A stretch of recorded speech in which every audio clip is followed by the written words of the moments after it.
I think we are live. Yep, we are live. Right, good afternoon, everyone.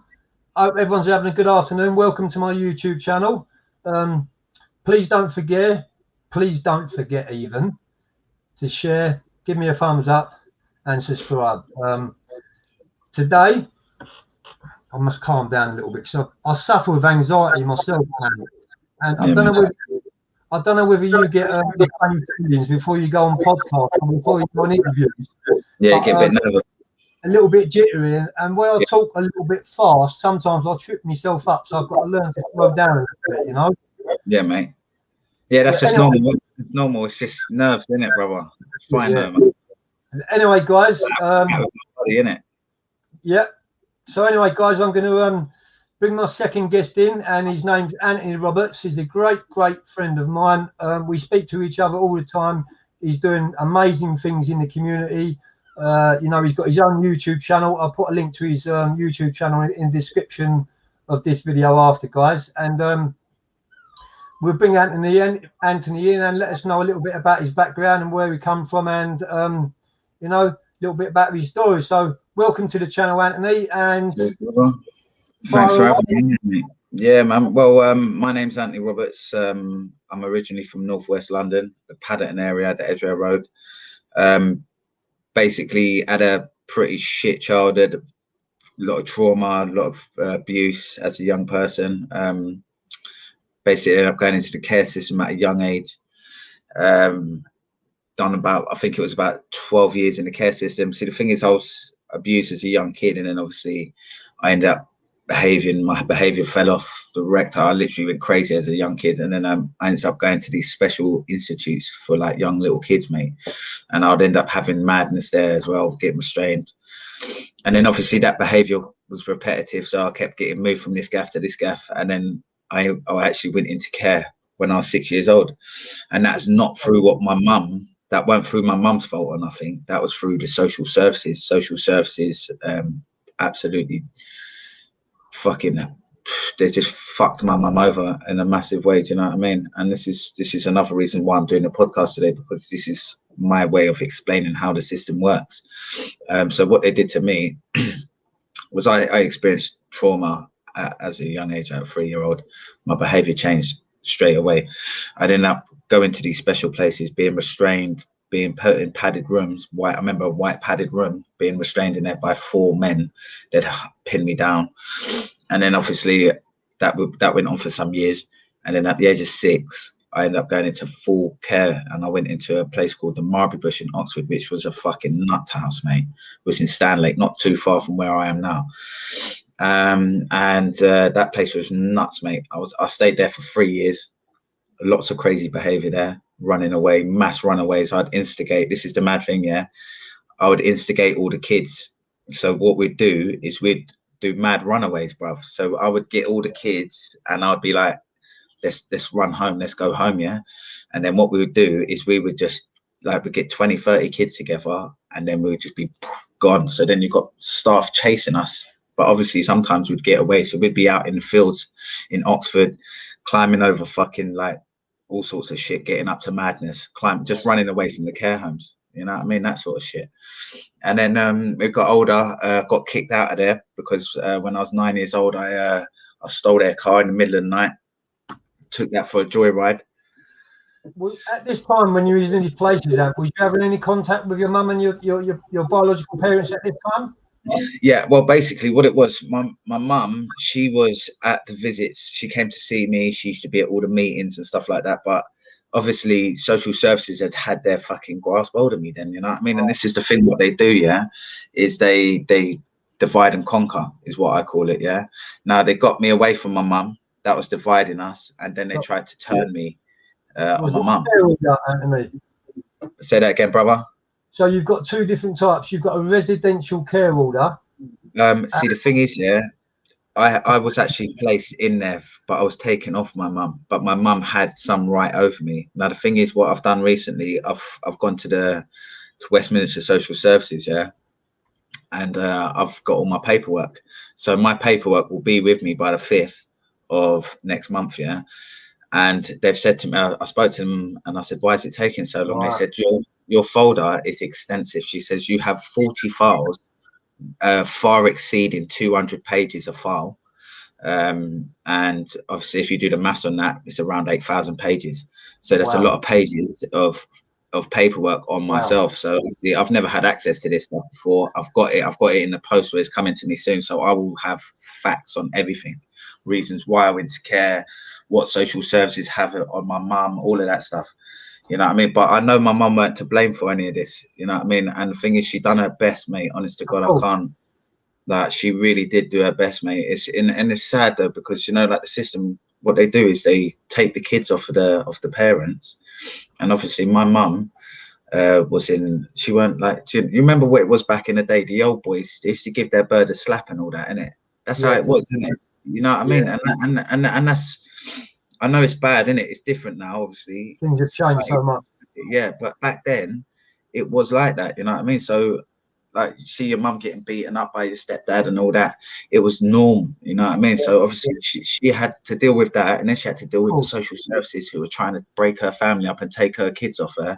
And obviously me, you know what I mean? And that's fucked up, man. And to do that to people, one, it scars the whole family, not just the people that they're like, one, it scars the kid as well as the parent, you know what I mean? So she tried her best, man, and I feel sorry for her for what she went through, you know, because she went through a lot, man. But at the same time, social services, that's their game, innit?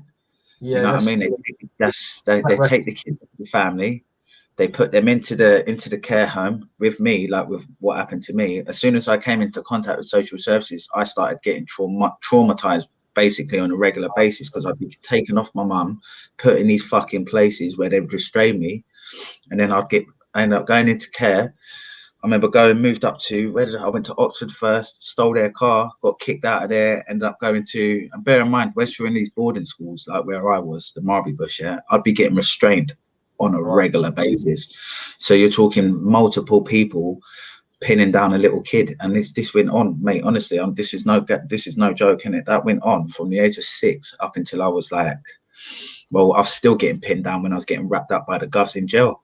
You know what I mean? So it's like it's been something that goes on throughout your whole life, especially in the care homes. But it started real young, you know. And then obviously, yeah, it does. You know that yourself, Joey. You know what I mean? You know exactly what it's like. So then that happened. Obviously, I ended up getting booted out, stole the car, crashed into a fence or some fucking fence up there in Oxford. Got moved. I ended up going to another gaff. Say that again, brother. Like we do, smash cars up. Yeah, you know what I mean? It's just one, and that's what happens. Yeah, it's mad. And then what happened after that was I ended up going to Kent, and it was the same sort of shit there. But I met one lady there, I met a lady there called Christine Gillespie. Yeah, she was the most loveliest lady I've ever met. And because I got taken off my mum at such a young age, the time I got to Chrissy, I was about 9, going on 10. Yeah? So I've not had any loving mum figure or nothing like that for many years. Yeah. So then I met Chrissy, and Chrissy was exactly like a mum. She was exactly like a mother. She was a lovely, lovely lady. To this day, I still speak to her. She's still beautiful, lovely family, you know. Wicked. And then obviously I spent some years with her, but then obviously my behavior, something bad, I got abused again. If your guys watch my podcast, they'll see the extent of it. I won't go too into detail today. I'll just stay over that. But I had some bad trauma there. So then my behavior could become even worse, because I couldn't speak about things because I felt like no one would believe me, blah blah, all of that. Yeah. So then my behavior got even worse, and I moved from there and I went to London. The time I got to London, I was around the 13 age, and straight away I was into the London care homes, and I was staying in that place called 5 Claverton Street. It's directly opposite pedo fucking, you know, they call it Dolphin Square, pedo Parliament. It's it's that sort of gaff there. It's around there. That's all that. But all that shit was going on. So I used to run away from the care homes, and literally I'd run away and I would just steal out of cars. I'd sleep in cars. I was just steal to live, innit? You know what I mean? Like, obviously, where I'm running away from care homes and all that, I've got to feed myself. So that's where my criminal life started. Yeah, of course. You know what I mean? And obviously, at that time, I weren't good with my mum. Me and my mum's relationship was pretty fucking bad. Me and her weren't talking. I used to always try and break out. Like I'd break out the care homes, run away, and I'd run back to my mum. But Right. my mum's relationship was so messed up at the time because of obviously the years and years of craziness that I'd been doing. She didn't want me around, so I don't know if she knew that I was sleeping on the balcony. I think she did. But my sister used to bring out blankets and food and stuff like that, so I'd be warm and I'd have something to eat. So I'd sleep on the balcony. You know what I mean? I'd break into my mum's house and try and sleep under my sister's bed. My mum would find me and kick me out of the house and stuff like that. So yeah, that sort of shit went on. But that was obviously, she had her reasons for that. I don't understand that personally myself because I wouldn't do that to my kids. But Right. it was a bit mad. But I don't blame her for all the stuff previous to that. You know what I mean? It's just yeah, it's mad. It's mad. It's just, and then obviously my criminal shit started. Yeah. You know, yeah, and you know yourself how it goes, mate. You start off doing little silly things just to put food in your belly. Up. Yeah. Yeah, and then it escalates. Obviously, you think to yourself, well, I ended up going to jail. This is mad thing about the first time I went to prison. It was for stealing a motor. Yeah, and I laugh about it now because it was to me, I was getting chased by the old Bill every day. So being chased by the police was nothing. There was nothing new in it. You know what I mean? We nick cars, go out, get chased. Yeah, and I used to love it. I did. I loved it. I honestly, when I look back at it now, it was the only thing that was exciting. You know what I mean? I wasn't really big in the alcohol then times. Go on, brother. Sorry, do you think like because of you had so much childhood trauma and you was in you've taken away from your parents, and then obviously later on your mother, you said your mother didn't want you, yeah, and then you got abused in care. So the people what are supposed to be looking after you and making sure you was all right was the ones what was actually abusing you. And they're the ones in the higher power in social services and in different children's homes. And they obviously they've got access to lots of different kids. So yeah. I believe if they was interfering with one kid, it wouldn't just be one person. There'd be so many others. And yeah, of course. You know, and because you were such a young age, I understand it would have been very hard to tell anyone and to yeah, you know, ask for help. And then as you got older, because you'd been in institutions anyway, like being in care, that's a part of an institution. So that's right. Yeah, that's right. Know, by the time you got to a YC or DC or prison, you half knew what to expect because you'd been institutionalized from you. Yeah, that's right. That's right. So really, it might have been prison might have been a little safe, didn't it, for you at that time? And that's why you didn't think like it didn't deter you from committing crimes, and the police didn't frighten you, and you used to get chased in cars and you used to like things like that because it's exciting. It was a savior for you. Yeah, but do you know what I see it as well? It's attention. Because it was one thing I think I lacked was people. I lacked love for starters. Yeah, that was one of the big things I always craved. I craved the family unit. I craved to be wanted. I craved to be a part of something. You know, because I wasn't a part of nothing. When you get taken away from your mum at a young age, you're not a part of anything. You get whisked away. You feel abandoned. You're confused. You're like, why the fuck am I here?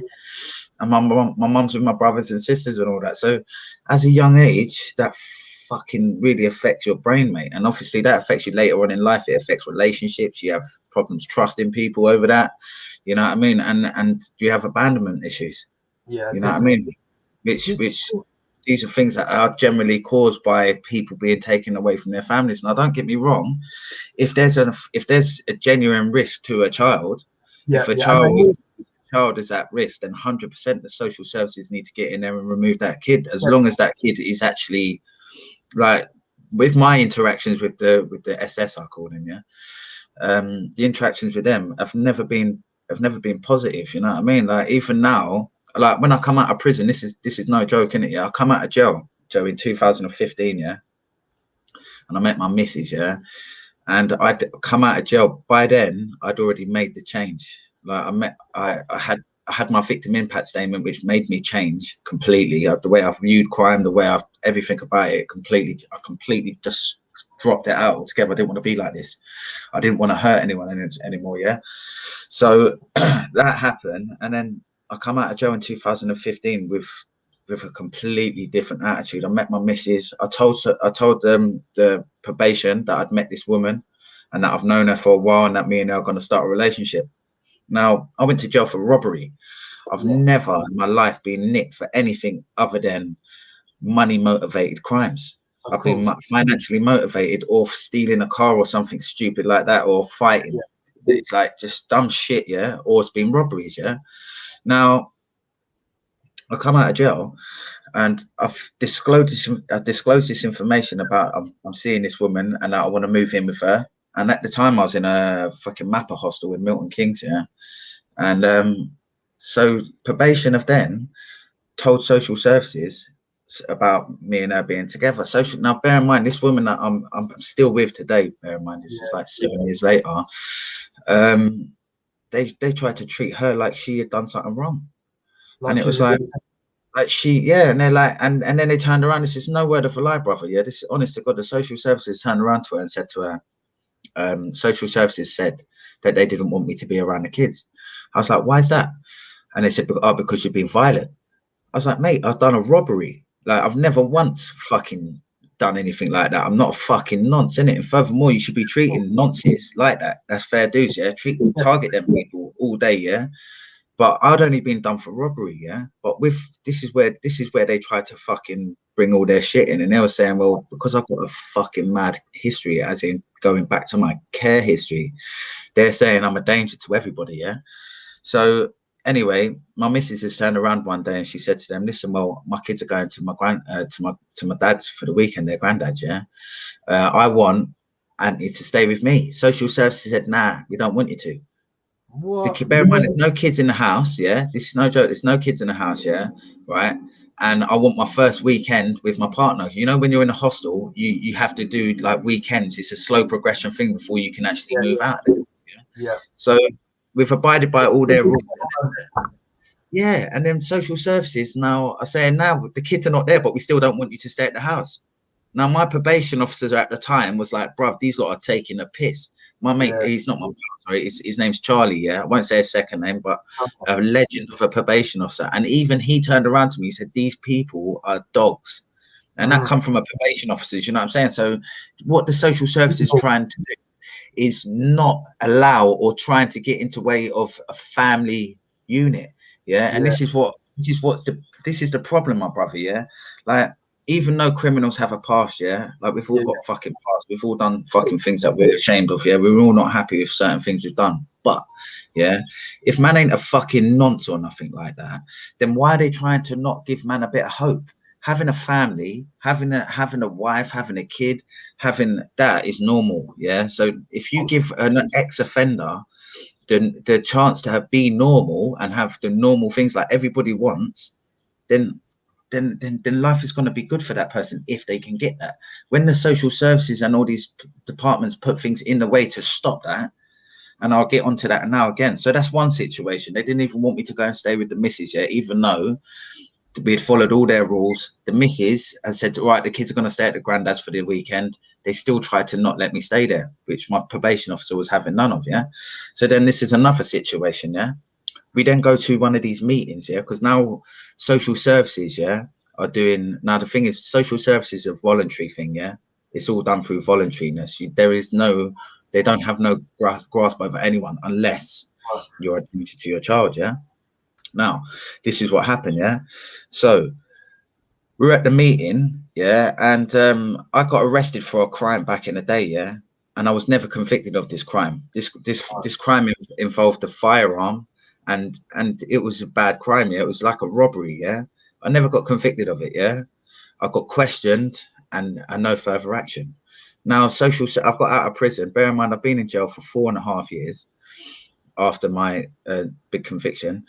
I do this meeting, this voluntary meeting, which is a fucking absolute farce. The whole thing was, yeah. I sat there and they turned around in one of these meetings and they said, does the police have any intelligence on Mr. Roberts? the police then turned there because there was a police liaison officer in the room as well with one of these meetings, Yeah. and this is all going on. Bear in mind, just because I've got with a woman, yeah, that has not got a criminal record, and the only reason this is happening is because I went to jail for robbery. Yeah. Now, this is what I mean by the system puts things in the way to damage people and to make people not succeed. Yeah. But it's about biting your tongue and just going through the motions to get them off your case, isn't it? So this is Yeah. what happened. So we sat there in the meeting, yeah, brother, yeah.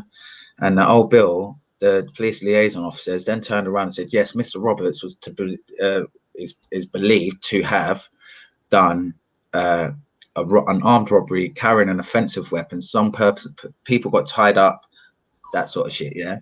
Now, bear in mind, I haven't been convicted of this crime. I was only spoken to about it. No conviction was ever done on me. Yeah. So that means I'm not guilty of that crime. They shouldn't have brought it up. That's right, bro. And yet they brought that up and was like, they tried to turn my missus against me. You know what I'm saying? Like to think, do you see what I'm saying? So it's like the system does all of that sort of shit. Anyway, so I had to deal with all of that. Yeah. And then obviously this it's just, I don't know, it's just bullshit. And the whole lot of them, they just chat shit. You know what I mean? They do things to get in the way. You know what I mean? But I'm getting lost with my trail of thought now anyway, Joey, mate.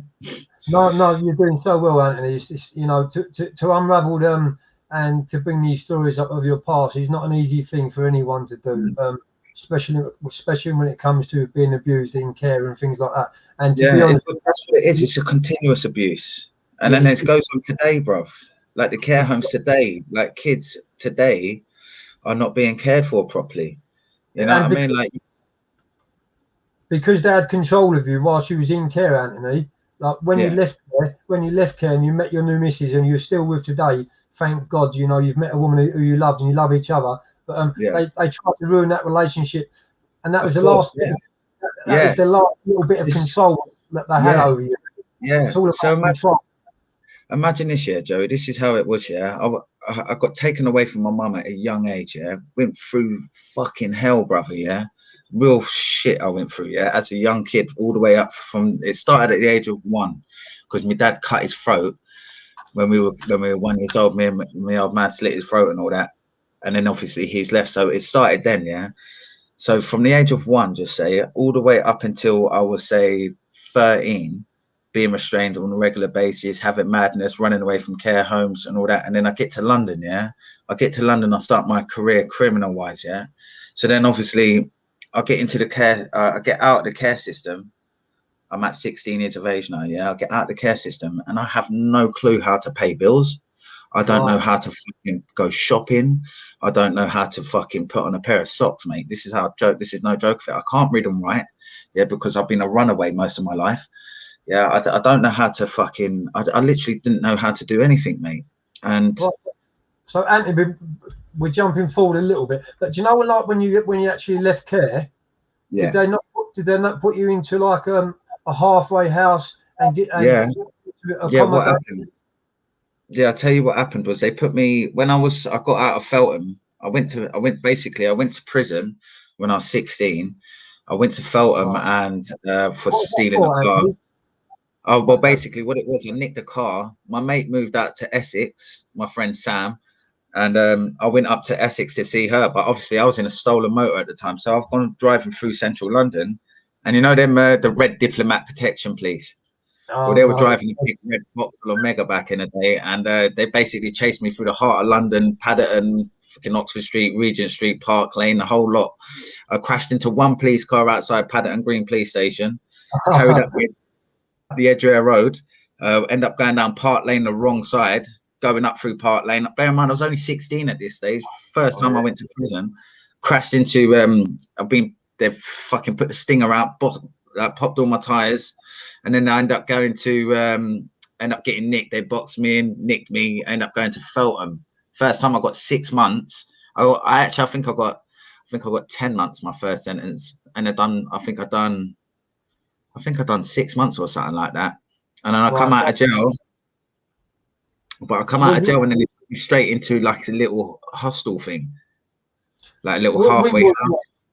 What wing was you on in Feltham? I was on Eagle, Anthony.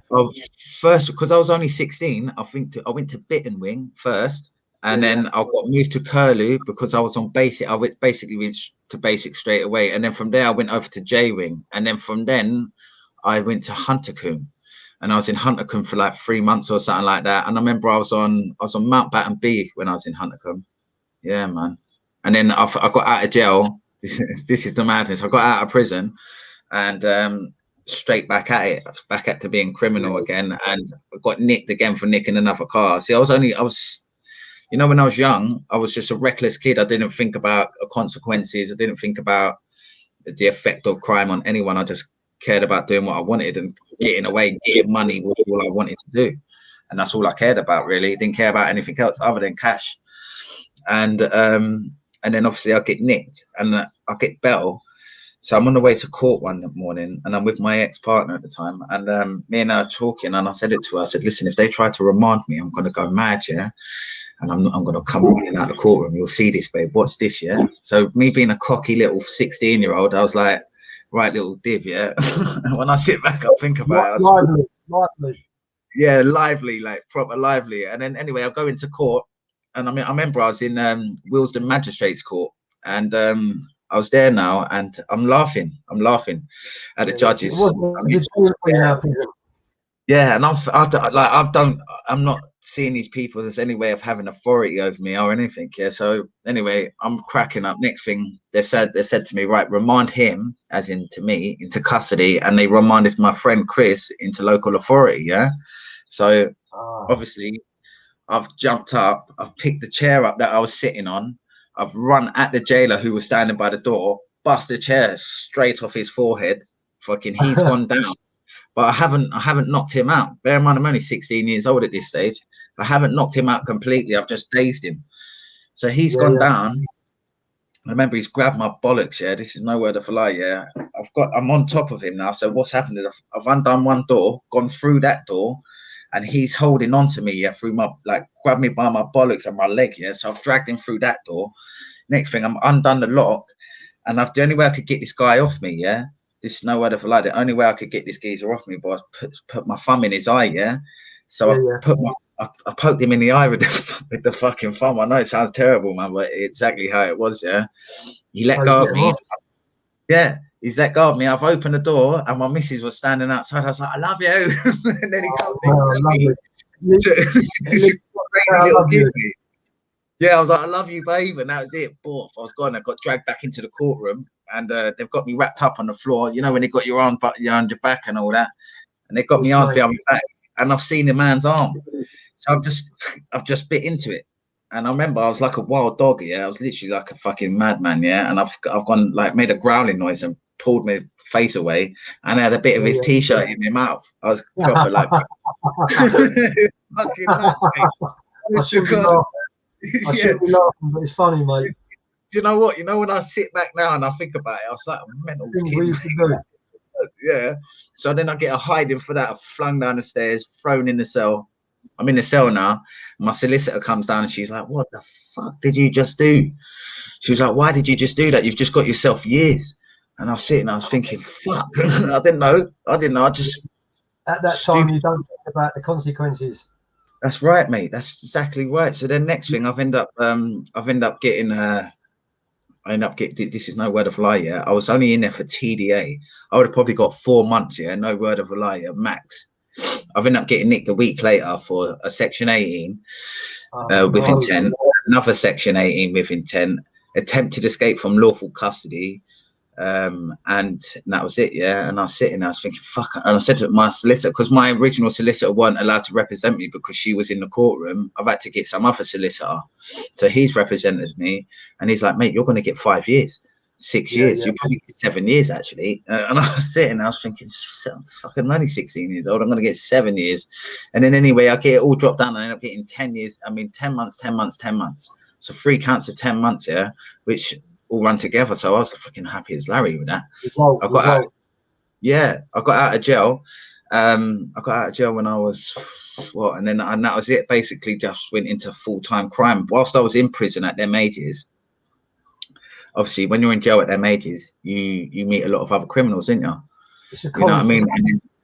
Yeah, it's the college of crime. That's right, brother. And then you just start hearing of other people's stories. They're like, "Oh, what you in for?" And then he Yeah, says, "Oh, I'm here for doing this." And I was like, "How'd you get caught?" yeah. And You he see was like, it "Oh, I well, got caught like this." Yeah, bruv. And that's exactly how it all starts from there. And then of obviously you get course. out of jail, you're skint, you come out of prison with think it's 40 quid in your pocket or something like that. You've got no money, you ain't got no nice clothes because you've been in prison for the past fucking year. And Been and thinking like about crime for that past year while you've been in prison. You're thinking about what exactly, you're going to do when you get out and how you're going to get some money. You meet yeah, exactly. new links in Yeah, there. exactly. Other Exactly. opportunities come up, and it's Yeah. very hard. It's very, very hard for all the viewers like watching this. It's very hard to break the cycle. And to be honest with you, it becomes more of an addiction than drugs. Oh Committing yeah, crime, definitely. you then Yeah. become addicted to committing crime because the prison is not a deterrent for you no more. Especially like when you've been brought up in care and things like that. So yeah, and then you meet new friends in jail, and Yeah. Yeah, that's how it's you true. And you climb up the ladder, Anthony, in jail. Do you know what I mean? yeah, it's it. And the thing is, it's like when, like you said a minute ago, like when you get into jail, all you do is you think about what you're going to do when you get out. And I Of was course. exactly the same as that. From a young age, I used to think, right, I'm going to do this, I'm going to do that, I'm going to do this. And then I get out of jail and I've taken all the information from all the lads that I'm in jail with. And then you put that in together with your own thoughts. And then obviously you see stuff in the telly, you see all these gangster films. And then Yeah, obviously because I've come from nothing, literally, I'm not kidding. I literally come from nothing, mate. Like I left home at a young boy's age. Even though my mum was still there, I didn't have anything financially. All my family, like no joke, my family don't. None of my family are wealthy. Like you know what I right. mean. My mum weren't born into wealth. You know what I mean. None of us were rich. You know what I mean. In fact, none of us have had any money at that stage. You know what I mean. So it's like when you get older, you want nice things. And the Of thing is, course. I always wanted nice things for my kids as well. I wanted to give my kids decent stuff, and I wanted to make sure my mum was all right. You know what I mean? So I'd come out of jail and I'd be straight back at it, literally. And it's hard to then go and get a job because at that stage, to this day, I still can't read and write. I can read properly, I just can't write properly because I'm dyslexic, and I'm 36. You know what I mean? So like, It's nothing to it's be ashamed of, though, Anthony. I'm It's not the way ashamed. that Yeah, you I'm know. not ashamed by it at all, brother. Do you know what it Um, is? It's just it is what it is, isn't it? It's just one of I them mean, things. I've got a brilliant yeah, missus that helps me with all of my writing, so I write it and then she just corrects it. You know you what I know, mean? So you was just a kid at that time, and you wasn't shown how to read and write. So obviously, it's not your fault at all. It's not like yeah, it's true. they was trying to teach you how to read and write and put you on the right pathway. It's true. Yeah, And you know what it is as well? Like, obviously, this is what I think, like, obviously, like with the current situation now about all the gangs and the stuff like that, obviously, where I was, like, my mates, mate, yeah, like my pals, like, where the family life was so bad and I used to run away a lot, yeah, my best friends were my family were my mates. of You course, know what I yeah, mean? And obviously, my mates were like, and I still, my best memories of my life are with my friends.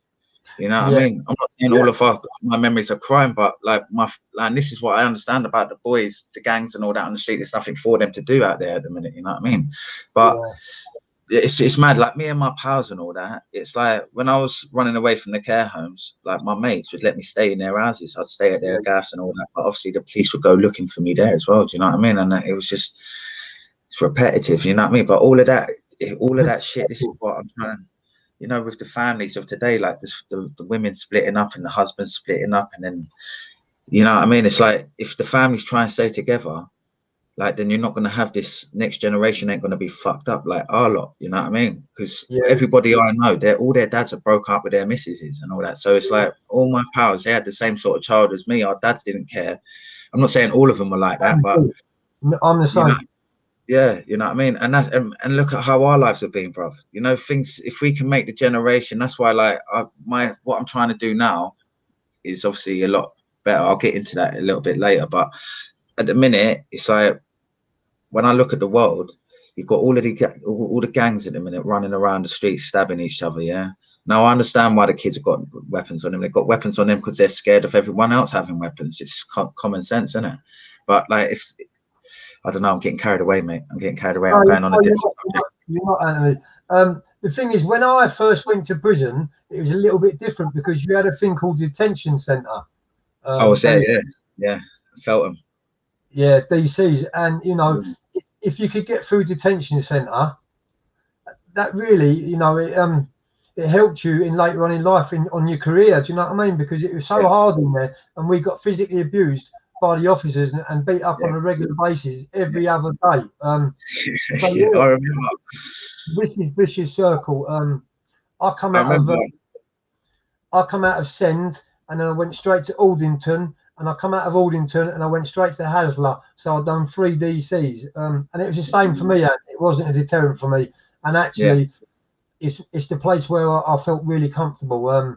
yeah, And the guys, the guys what I met in jail, as you said earlier on, Anthony, I took them on as my family, and that we actually got to know each other better than our own families did, because where yeah, we spent so much time with them, and you know, under the same roof all them years. yeah, And this is with the gangs today, you know, grooming, you know, it's all about grooming. You know, you've yeah, got elders running county lines, and yeah. they're using the 13-year-olds and 14-year-olds to hold their To guns how and that shit. Yeah, their food. yeah. You know what I mean? It's absolutely despicable, isn't it? What's going on in the Yeah. world today? Matt, do you know what? Do you know what it is as well, though? Yeah, it's obviously things are different to what they used to be. Like one, and like I know, like I'm not, I don't hate that old bill in it. I know, like I'm not a hater of the police in it. I know they had a job to do. I know the reason why I went to prison was because I was doing bad things, mate. And at that time, I deserved to go to jail because I was doing bad things. But what the police, I think personally, yeah, if we didn't have a police force, we'd be fucked. It'd Oh, be fucking like Mad Max. The world would be insane. You know what I mean? So we do need them. But what we do need, I think, is more bobbies on the beat, mate. Because when I was younger, as a kid, there was more cops on the street, as in yeah, walking around. You see the two bobbies walking around, and they would know everybody. Like that old Bill would actually know people, so that would sort of deter, I reckon, kids from carrying knives. But at the same time, like if everything, like you got all the music's all violence. It's all about trapping this and trapping that and shotting this. There's no respect for women in none of that music. There's no one selling that they love their missus or they love their mum or they love their brothers. It's all about shit. Like break up this, kill that, fucking cut that, sell these drugs. It's not positive, you know what I mean? So that obviously the kids hear that, and obviously definitely. they want to imitate that. And you know what? Kids are like mirrors, innit? They copy everything. That's their They role model. literally do. Looking up as role models to them rappers, yeah. Yeah, mate. So it's like obviously things for things to change. I think people need to start like the music. I'm not saying like I don't get me wrong. I listen to some of the music. I just don't agree with some of the Yeah, shit that they're putting out with. But a lot of it is it's all violence, violence, violence, violence. Where the kids want to outdo each other. So if you got one guy getting stabbed 10 times and that little gang get away with it, you want this other little geezer's like fuck that. I'll stab him 12 times. Do you know what I mean? And they want to outdo each other all the time, which is. It's fucking mental. That's why when like a few weeks ago I went to a charity event. Ben Spam was there. His charity was there. Change of Life. And I'll tell you who else was there. It's all-purpose charity. Chris Lambiano was there and a couple of other guys. And it was for two guys that exactly the same thing. Two guys got stabbed to death, man. And it's all avoidable. You know what I awareness. mean? Yeah. But it all stems back from the beginning, I believe, Joe. You know, I mean, I do. I believe like people like ourselves, like all of our criminal, like my criminal history, my whole criminal path started because of a messed up beginning, and I do, you know what I mean. And obviously, then when I went into criminal world, obviously because I weren't capable to work and I didn't know how to get a proper job. Yeah, that's all you knew. Yeah, and then obviously you want to become better at everything you do, don't you? Do you know what I mean? But And then what? so at what age did you was a turning point for you, Anthony? If we skip forward a little bit, what age did you decide to turn your back on everything and start a fresh life and settle down and be Fresh the life. person you are today? I started. Well, I tell you what happened. Yeah, my robbery, yeah, involved a woman being robbed in one of my robberies. Yeah, it was actually a property developer's house we was going to rob. We was going to rob the safe. The woman got robbed instead. Yeah, and her statement actually, by the time I heard her impact statement, Joey, yeah, I just literally I felt sick, mate, because Yeah, right. she obviously I've been abused loads, mate, yeah. And she said when she got turned over and her jewelry was removed off of her and all that and was trying to get into the house, yeah, she said she thought she was gonna be raped, bruv, yeah. And this is what makes me sick, bruv, yeah. I hate talking about it, but I have to talk about it because you know what? This is the point. This is that pivotal moment that made it my full time. I was a career criminal, mate. You couldn't get much more criminal than what I was. And hearing her impact statement completely turned it off. Like, never again do I want to be like that. And I was only 26 at that time. So you've always got emotions type of thing. You're not one of them persons where you're cold-hearted. You've got no feelings. You've got no emotions. It sounds to me. I was just traumatized, mate. Yeah, and you know what?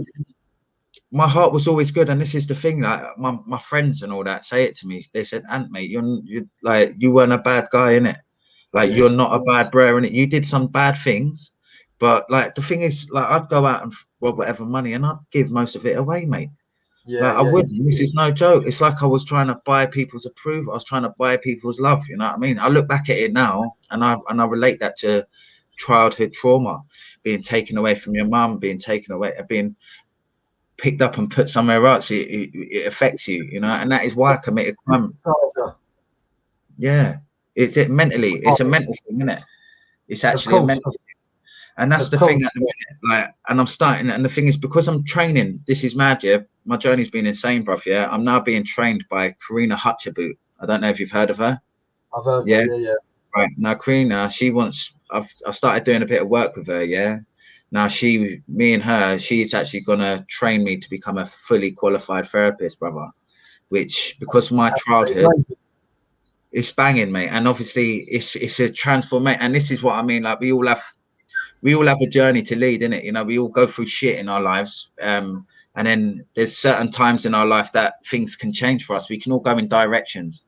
And I was luckily enough, and I know this sounds mental, mate, yeah? I was luckily enough to understand my victim's pain, if that makes sense. I was lucky to understand how I made her feel, because I felt exactly how she felt throughout my whole life, which made me change completely. Which made me then feel like actually, this is never what I intended. This is why crime is a fucking mad thing, mate. And the ripple effect is a crazy thing as well, because like you might be thinking, oh, I only want to get that money. I might just grab that money and get out of there. But at the same time, the fear you're putting in that person is unexplainable. You don't know what you're going to make that person feel like, which is damaging for them. But at that time when you're going through that, and you don't really think about the victim as in such. No, of course. It's not that's until right. What I mean, it takes later. It takes it with myself. I was cold in it, mate. I'm not gonna lie. Yeah. See, when I was younger, you have to turn off your feelings. Of course. And that's what I did. I turned my feelings off, literally just shut them down, and I wouldn't allow myself to feel for nothing. But then when I read that impact statement, it's like it opened all the doors, and then I started feeling everything. And I've like the things that I feel bad for my criminal past, mate. You know what I mean? But if I could, like, my victim, about it, because it's survival mode, you know. Yeah, and it is. That's all you knew at that time. Yeah, you know, now you're clean and you haven't committed no crimes. It's only now you've got loads of remorse and maybe a little bit of PTSD too. What I've got. That takes years of training of the mind and having a normal existence. You know, once you come away from that circle, it's reprogramming your brain, isn't it? That's exactly what it is. Reprogramming your brain, which is not an easy thing to do. No, it's not. It's very, even now in certain situations, I'm not going to lie to you. Yeah, when certain situations arise in my life now, for a second, I pop back and I'm like, yeah, all right, let's plate up the car. Let's go and get him. And that pops into the head straight away. Even today that happens. But obviously that is your old mind trying to trick you back into that world, you know, and that's what you got to shut off. And that's being in a position now where I'm able to do that. And I've got things around me that are more important than anything else, like my kids, my children. Like, for instance, I've never been able to have a proper family home, even though I craved it my whole life, Joey, bruv. And now I've got it. I've met an amazing woman who's actually made me better by far. She's given me the opportunity to get my dream, and that's to have a family, have my own kids, and be a productive person in society, bruv. You know what I mean? Which is good. For what you are. Exactly, and she understands me. She loves you. And I think it's me and her. the thing is, yeah, this is the thing, yeah. My partner, yeah, she's pucker, mate, and me and her are working together. So my missus is actually training to be a criminal psychologist as well as a therapist. You know what I mean? So not a psychologist, sorry, a criminal.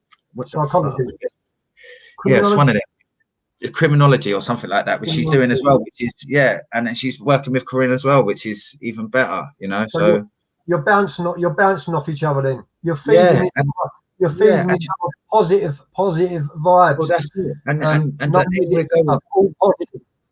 it's positive, mate, honestly, and that's the best thing about things at the minute. We've actually managed to spin it around where we're in a sense where we are now able to go in a direction where we are going to help. The speciality that I want to go down is I want to go and help people that have suffered exactly the same shit that I've suffered. I want to help people that have dealt with mad trauma, sexual abuse, violence, all manners of abuse. I want to be able to help people get through that in a professional way. You know what I mean? And that's what I'm training now to do, which obviously is brilliant. But I feel like I need to do this, yeah, Joe. I'll tell you why, yeah, because when I was younger, I committed a lot of crime and I've done a lot of taking, bruv. And I took a lot and I fucking done a lot of bad things and I feel a lot of heavy shame for the way I behaved, even though I was only in survival mode at that time and I only knew what I was doing. I thought I was doing what was right for me. Of So course. I did what I did. You know what I mean? But because I now realize that I was such a fucked up little kid, I want to try and give back and I want to help people that exactly the same way that I was, because I got out of it and I know exactly how to help other people get out of it. And Yeah, I I mean, think knowledge. I mean, experience outdoes knowledge all the time, Anthony. It's 100%. like when it comes to drug counselors and peer mentors. I mean, recently I was sitting in front of a counsellor, and they'd done a few years, studied it, and they was just about to qualify. And you know, as I was talking to him, I noticed him looking at the computer, and I was asking him a question, and he's looking at the computer. And as I cut a long story short, as I come out of there, I said to myself, "Do you know what? All he knows is what he's learned off of a computer. Yeah, it's a computer. That's right. Knowledge, Yeah, experience is so experience much is key. better. Yeah, Experience, exactly. you'll make such a good person in A whatever, better person yeah, and in helping whatever work people. of field you go, whatever you do, Yeah, you'll dedicate yourself to it, and you'll yeah, throw yourself into it, because you yeah, know that's the type of person you are. You're built like that, Anthony. Do you know yeah. what I mean? And you know what it is as well? It's I'm sure you'll become very successful in I whatever believe. you're doing. Do you know what it is as well? Yeah, it's obviously, you know, when you're younger, there is no light at the end of the tunnel, mate. And this is No, the there is thing. no Yeah? When you're younger, you do not see an end to it. And you've got a lot of kids that are really fucking messed up, man. And mayhem. when I was younger, mate, honestly, I've been having therapy done to me, bro. This is no word of life, from the age of about 3 years old, mate. Literally, I don't know if it was that young, but it was. I remember having therapy done to me as a young child, yeah. And I had that all the way up until I still have therapy to this day. I speak to a therapist, you know what I'm saying? Because it's good to talk. And that is, Of honest to God, I course. believe talking is the most important thing. If you can sit there and you can express yourself through talking or art or any sort of, if you can express yourself and release Yeah, shit that's in your mind, yeah, then it will stop you from going mad. And that's what it yeah, is. Being able to work. communicate, understanding things is important, you know. And kids, they don't understand much. And when they've been No, traumatized, they only understand pain and they're confused. So helping them get through that, it will. I want to go heaven when it's my time, brother. You know of what I course. mean? I mean, And I have to help the world. I know it sounds a bit mad, but I'm gonna try anyway. yeah, touching on kids, Anthony. When I was a kid, there was quite a lot of respect for elderly people, and I've noticed Yeah, nowadays quite a lot of that very. respect is gone. Yeah, Like if we see an elderly person crossing the road, you know, we'd help that elderly person across the road. If we see a blind person walking down the street in trouble, we'd stop and help that blind person. yeah, You know, if we was on a bus sitting down and a yeah. pregnant You get lady up. or Yeah, an elderly lady yeah, get up, you'd get up for them. yeah, But yeah. now, Not no more. I mean, I blame a lot of it. I blame a lot of it down to the police, to be honest with you. They've made the younger generation violent, Yeah, completely different how we was brought up. yeah, With no yeah, morals, no respect, no solidarity. There's this, you know. And you know what it is as well, because the police. Bobby dog, Anthony, and It it's a is. shame. It's a shame. You know, there's Do you not know, as many community centres. There's not as many youth right. centres. There's hardly nothing out there for youngsters nowadays, and a lot of them, you know, have been groomed by older people, you know, and Yeah. they go into Yeah. drugs, and it all stems from. It's a combination of things, isn't it? Really, if you think about it, you've got all the older lot that are being scumbags and prying on the younger lot. Yeah, that's what's happening in the streets. And then you've got everybody look at the police like they're the We've enemy. lagged out, and You know what I mean? Because they act like the enemy. You know, when they come in being vicious and violent, you see a lot of things on the telly where the police are just brutalizing people. They like, I'm not saying the police are bad. I'm not saying there are some bad cops in the police force. I'm not saying all of them are bad, but the way they deal with things today is not like back in the day. You used to have the Bobby on the beat. Like me personally, like if you had an issue, like say for instance, you had the same Bobbies, the same team of feds walking around the same manner, patrolling it on foot. They talk to their community. Everyone gets to know each other. Do you know what I mean? The police like, and nowadays there's none of that. When they're jumping out the car, they like stop and search. They're of not. course, You know what I mean? It's different. It's the whole lot. I remember when I was younger, the police didn't used to do stop and search like they did nowadays. Like we no, still get no, stop no. and search, but it weren't as bad as it is today. And like I don't know. To be fair, it's a lot of reasons why society is the way it is today, isn't it? You've got obviously a lot Yeah, of broken homes to start with, yeah, and then you've got a lot of criminals like encouraging other criminals. You've got rap music, trap music, encouraging lots of young people. You've got mainstream music that's on radio, whatever, yeah, encouraging people to sell crack. Like that is yeah, crazy. You know what I'm saying? Like crazy. that's mad. And then people wonder why their kids are acting fucking like why their kids are now getting involved in the Everyone's drug gone game. mad. Yeah, it's mad. I remember back in the day you wouldn't even allow tits on the telly before 9 o'clock at night or a certain swear word. Now you've got Yeah, mainstream madness every day. You know what I mean? It's the world is just it's just gone mad, isn't it? But it's people like us and the small minority of people that are getting together to try and bring a change, isn't it? That's all we can do, really, isn't it, bruv? Can you hear me? yeah, yeah. I can hear you. We lagged out a little bit, Anthony, so it broke up a little bit there. But we're back together again. I did hear parts of that. But I know where we're going. I know where we're at. We're talking about the youth and Yeah. the police. You know, even when it comes down to the riots recently, well, going back, was it 2000 and do you remember the That's when I riot? got 2011, I think the rights were, weren't they? Yeah, I mean, there's the youngsters wasn't scared of the police. The police were actually backing off and running away from the youngsters. Yeah. You know, me and my missus was living in Croydon at the time, and we was driving through Croydon in the heat of the moment of the riot. Oh, yeah. And I actually got out of my car and I parked up in the middle of the road, and I got surrounded by, no joke, it must have been 20 youngsters surrounding me, thinking Wow. thinking I was the police. I was with my missus, and I actually jumped out and I said to him, I said, look, listen, I'm not the police, I'm one of you guys, yeah, but I'm trying to help you. Get home, like. I'm trying to explain to you, do not go burgle that shop, do not burgle this shop, because it's all CCTV'd up, and later on you're going to get arrested. Yeah, and that's what happened though. Dumb kids run and I think they got like 5,000 people got nicked over that, didn't they? Yeah, I mean, a few of my mates' kids got put into prison for it. Yeah, a lot of people went jail for that, man. I remember I was in prison when everyone started coming in. I was in Scrubs at the time. I was in Wandsworth first, and then I went to the Scrubs because I had a case. I had a case on in the Scrubs, but I had my robberies was in where were they? My robberies was in fucking Kingston Crown. That was it. Oh, yeah, I know Kingston. Squad, isn't it? Yeah.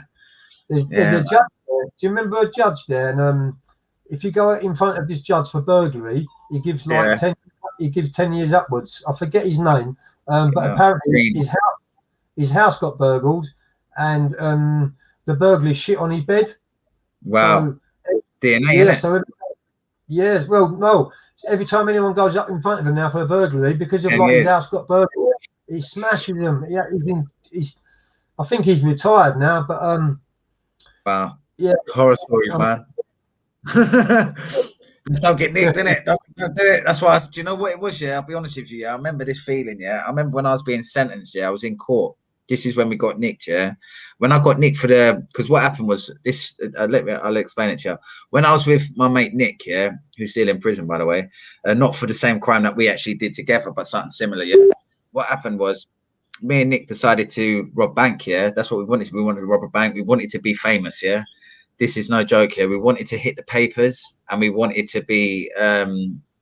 We wanted to just be like what we seen on the telly. Like we just wanted to be like heroes, and we wanted to get money. Yeah, and we decided to go and rob a bank. Yeah, and this is mad, mate. Honestly, we then decided, right, we're gonna wear burqas. Yeah, we're gonna wear burqas to do this bank here because it makes sense. If we do a burqa, if we rock in the burqa, one, you can't see our faces. Two, it's quick to take off, and you blend in. I mean, so we thought, where can we get burqas from? So we thought, right, we'll go to a mosque. And because we're from the Edgware Road, we went to Regent's Park Mosque. Yeah.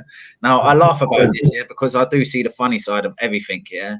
I don't see the racial side in it or anything like that. No. Yeah, it's just madness. People think that, but this is exactly what happened. We've gone into the gaff, and I paid 80 quid, yeah, for my whole dress. Yeah, my hijab, I think it's called.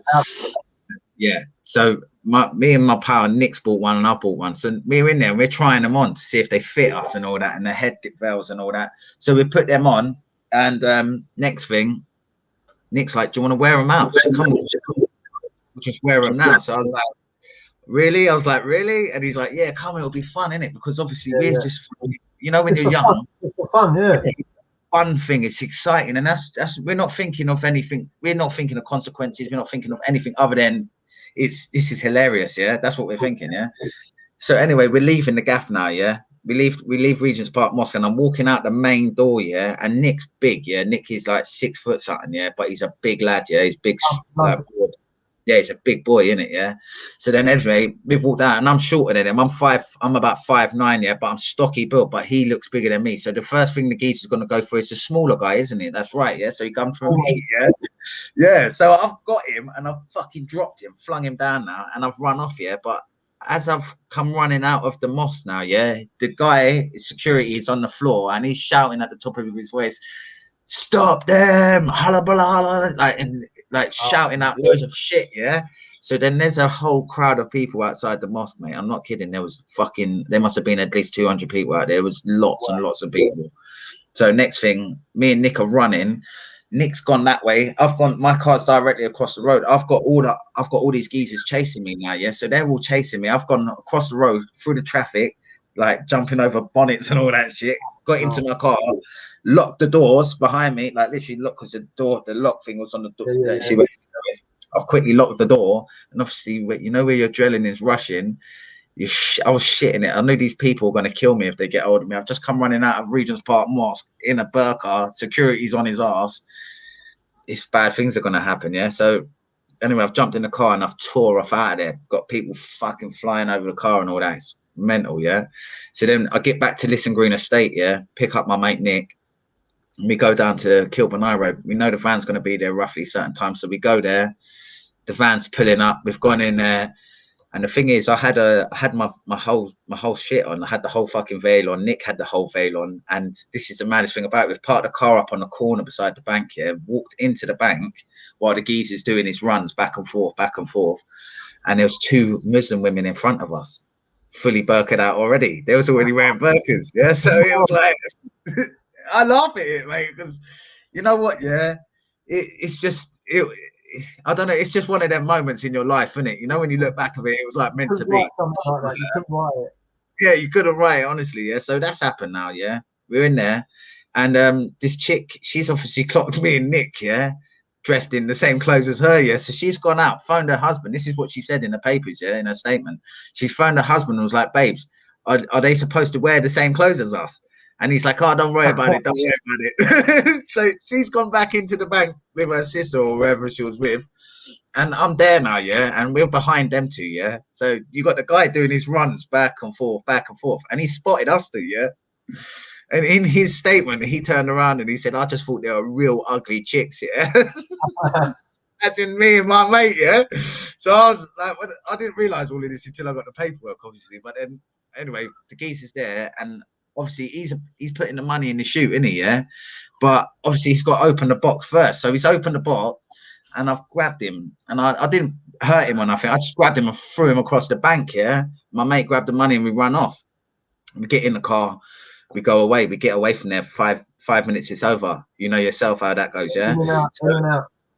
yeah, literally in and out, and then we get up the road, and I dumped the car. I fucking put my whole Muslim dress on in a fucking I think I put it behind a bush or in a dog. No, it was in a dog bin, yeah. And they fucking found it.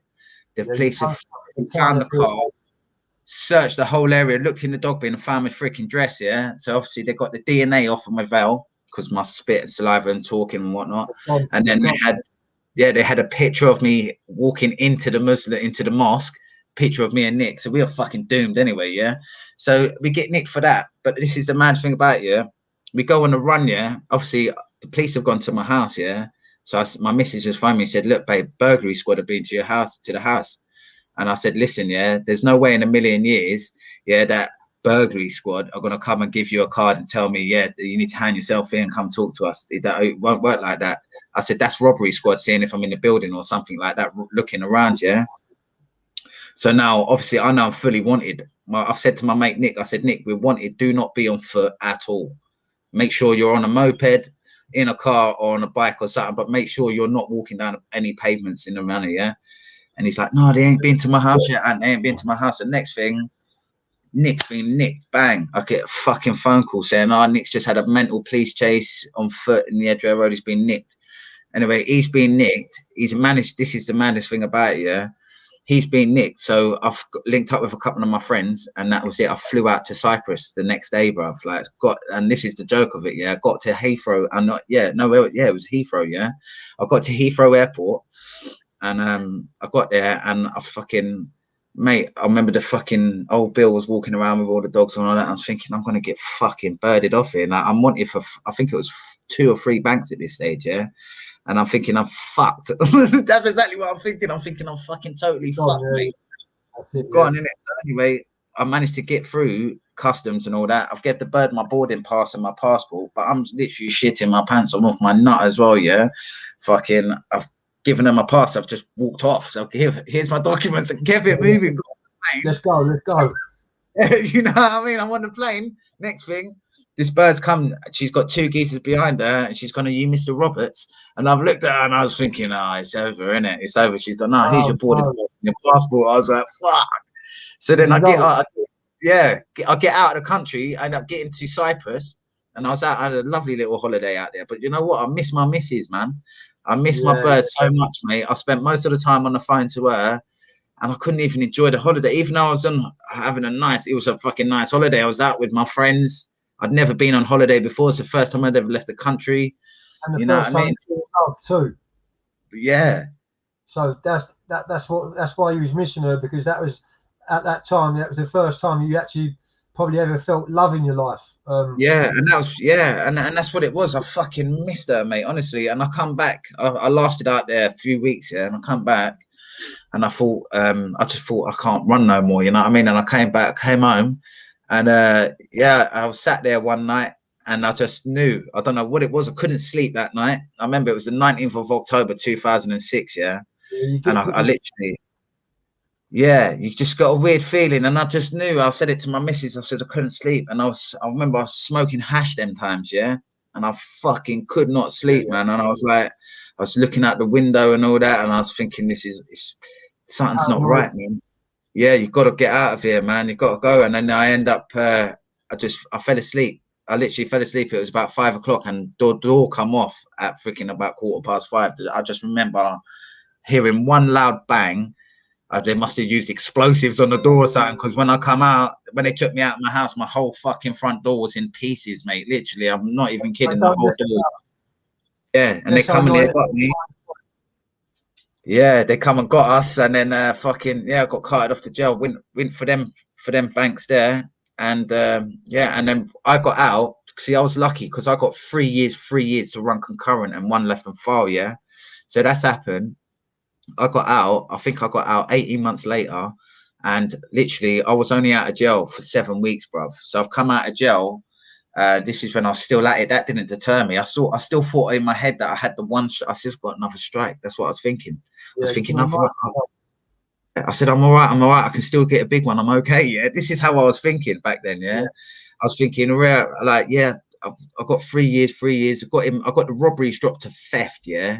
Because I admitted enough when they dropped the conspiracy to rob down to just theft, bank theft, because there was no violence. There was no violence. It was just shove and a push. You know what I mean? There was no violence involved. Yeah. So I only got done for theft. Yes. Which I was fucking, thank God, I was such a lucky boy. Yeah. But because I only got done for the theft, I still had it in my brain that I've still got a tick. I can still carry on. And that's what it was, yeah. So I thought in my mind, yeah, I can still do this and get away with it. Exactly what I'm thinking, yeah. But you honestly believe it is a big one there, and you're going to get that big one. Yeah, and that's what it was, mate. Honest to God, Joe. Yeah, and I was with it. Yeah, I come out of jail in 2000, and I think I come out in 2008. I weren't committing robberies at this stage. Yeah, I was just being a criminal, doing other shit. Yeah, and I was with my pal, and I've gone on the run. Basically, I've gone on the run because of my license and all that. And I've ended up having a police chase, bruv. Yeah, and I was getting chased all around London again, helicopter police chase. It was the full Monty. Yeah, I've ended up coming up to Chiswick roundabout. It's must have been about 2 o'clock in the morning. I've come down the North Circular to Chiswick roundabout, but I'm doing about 120 mile an hour, mate. And I've managed to slow down to probably about 60. And as I've gone to the roundabout, a lorry's turning at the same time. So I've took the corner wide. I've hit the roundabout. Now the curb, there's about, I say, a good 2 foot curb there. That is a high curb that runs all the way around Chiswick roundabout, yeah. And I've hit that, and I've just flipped the car over. Boom, the car's rolled over. Big crash, mate. I end up fucking getting cut out of the car. Fire brigade cut me out of the fucking car and all that. I've been taken to hospital. Thank God I only had I busted my shoulder, dislocated shoulder, and a few cuts and bruises. End up going to prison. I've come out of jail about a year and a bit later or something like that. And I've ended up fucking going straight back into it. This time my missus had left me whilst I was in jail, my ex-missus. So I was like, I just didn't care anymore, mate. You know what I mean? I just didn't care. I thought, well, fuck it. It is what it is, isn't it? Like, I've got nothing to live for is what I was living like, innit? You know what I mean? And the only thing that, you know, it's a real dangerous road, that, isn't it, Joe? You know, when you feel like, yeah, when you like that. Yeah, when there's nothing to hold you anymore. You know what I mean? There's no reason to be good. You know what I mean? There's no deterrent. Prison didn't frighten you.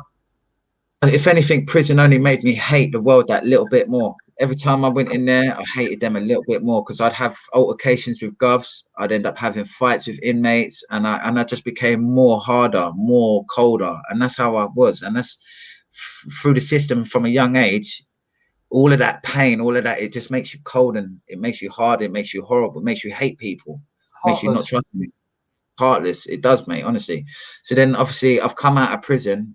2009 now, yeah, and I was at it, yeah. I was at it. I won't say quite bad how bad I was, but I was at it, yeah. And I've ended up fucking. It just became a daily routine. That was the life. It was the way we lived. It literally, crime paid for everything. You know what I mean? And I had to live, and I wanted to be successful, and I wanted to be better at it. So it became a game. And I remember we was being followed by the flying squad one day, yeah. I was getting followed all the time, to be fair. But they followed me, yeah. And I was going to go out and commit crime this morning, bruv. Literally, I was actually going out to commit crime. And the only thing I didn't was because they made themselves obvious. They've got out their car and they started investigating one of a car that was there. And I seen he got out of a black cab. He never had his license on his neck. And I knew he was flying squad straight away. He had big cauliflower ears, like, you know, the fucking big broken noses, like big pieces. They stand out, you know what I mean? So I blocked it straight away. Me and my Cody were like, yep, that's Flyo. We know who they are. So we've abandoned. And that day, obviously, we were bored then. You know the feeling yourself. Yeah. The day's been ruined. We're bored now. You know what I mean? You want to go and have a good time. Nothing scares you. You know, there's no boundaries on what you're capable of doing. So what we did then, this is the no joke of it. So then we were like, yeah, well, we'll just lose them. We'll just lose them. And that was our attitude. We would like, yep, all right, sweet, we'll just smoke them. And we did. And we used to blow them out all the time, like literally even the flying squad. And then obviously they knew that we knew we was being oboed. That's when they started putting bugs on the car, tracking up our fucking vehicles and all that. And then obviously they caught us. Yeah, they caught us. And then, yeah, but do you know what? I was sort of glad it was all over though. You know, when I got caught and I actually got nicked, yeah, and I was in my cell and I got my sentence. Even though when I got my sentence, yeah, it just felt, like you know, that. relief valve. Yeah, it's over, man. And that is it. And that's exactly how it was. And that's another reason why I started doing these podcasts as well, you know, Joe, because it was another way of shutting that door on that criminal life. You know, because it's very, like you said earlier on, it's very easy for the bad side of us to pop into the picture very quick. It happens. It's only with self-control that we don't go back down that road. And that's not easy at times, man. No, it's not easy. Especially triggers, you get triggers all the time. I still get triggers up to today, you know. If I'm going into town, if I go into town with my missus, we're going shopping, say for instance, and I see a security van pulling up, like my missus are going to the shop, and I'll actually stand there and watch the security van, and like my missus is like pulling me away, trying to pull me away. Come on. It's old habits die hard, isn't it? You know what I mean? That's not you no more. That's not you no more. But I still today get them. I still get it. Not that I would go out and commit crimes today because I'm too old and I haven't got another sentence in me, Anthony. But definitely not. But you know where we're the good thing with us lot though is because we understand that and we know that, and being the people that we are and the experience we have as in criminal world, and now being able to to educate the younger generation about the fails that we've done. And then the thing is, a lot of crimes, see, the thing is, what they don't show in the movies is a lot of crimes are failed. Like, this is the thing, yeah, they show in the movies, oh yeah, he hits it every time he hits the big one. Yeah, no, it don't work like that. You've got a lot of failed crimes before you get that nice crime. And that's the thing people don't understand. Like, they think crime is just gonna be like, oh yeah, we're just gonna hit it up, we're gonna get paid, and it's not like, it doesn't work like that. It takes fucking years, it takes experience. Like, not the average criminal can just come up with, oh yeah, let's plate up a car, let's have multiple cars, you know what I'm saying? The protocol that we have to go through as a criminal, people don't use that, you know what I mean? And that's why a lot of people are in prison nowadays, you know what I mean? I'm not saying that it's good that we done what we did, but it's sort of, it's taught us to become better people, isn't it? You know what I mean? Obviously we've done a lot of bad things, but we can teach people how to be better as a whole, not committing crime, obviously, experience, telling them how bad it is. How much did it hurt you when you was in prison, bro? How much pain did you go through when you was in jail?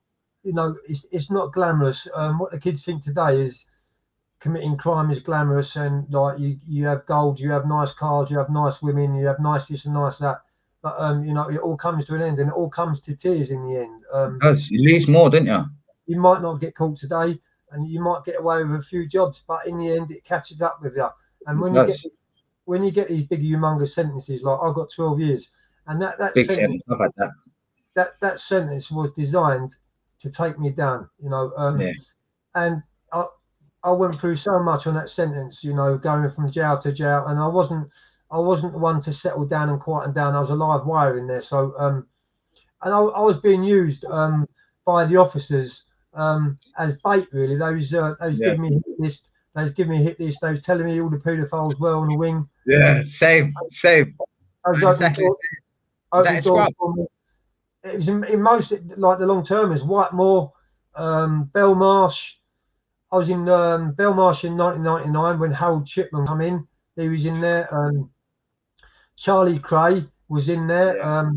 He just got 12 years for conspiracy to supply Class A, which was a load of bullshit. They got a fingerprint.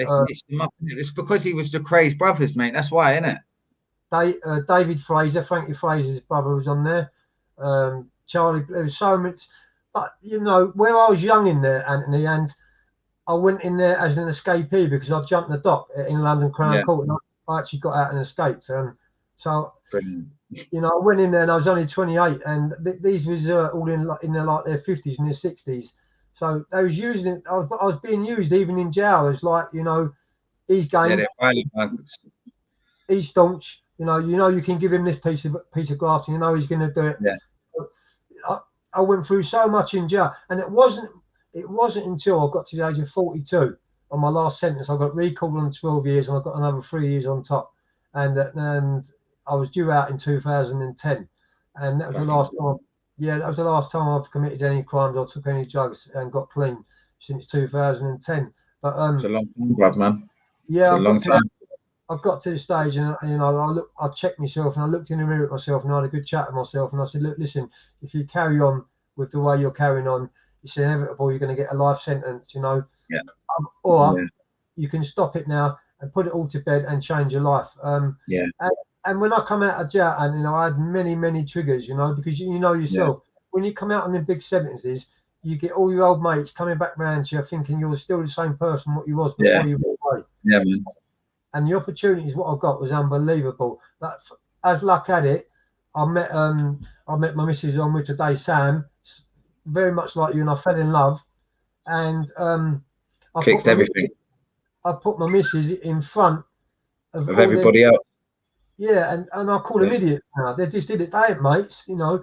People yeah, who are coming around your house offering you like grams of coke and offer you like different bits of work. There's a wage yeah, snatch here. Is that they're yeah. not mates. They're not mates. Do They're you know? just Do you people. know how?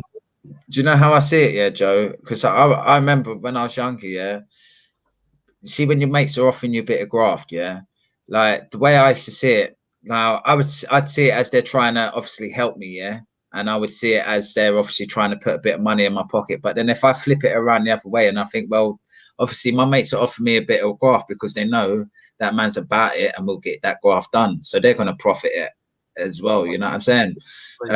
That's where we all went wrong when we were younger. We always put our friends before our missuses. Now I've done exactly the same as you. I stopped putting my mates first. I'm putting my wife first. As soon as I did that, my whole life changed. Yeah, yeah. Thank God. You know, when you fall in love, it's on a totally different level. And It is, man. you start to look at life in a totally different angle, totally different ways.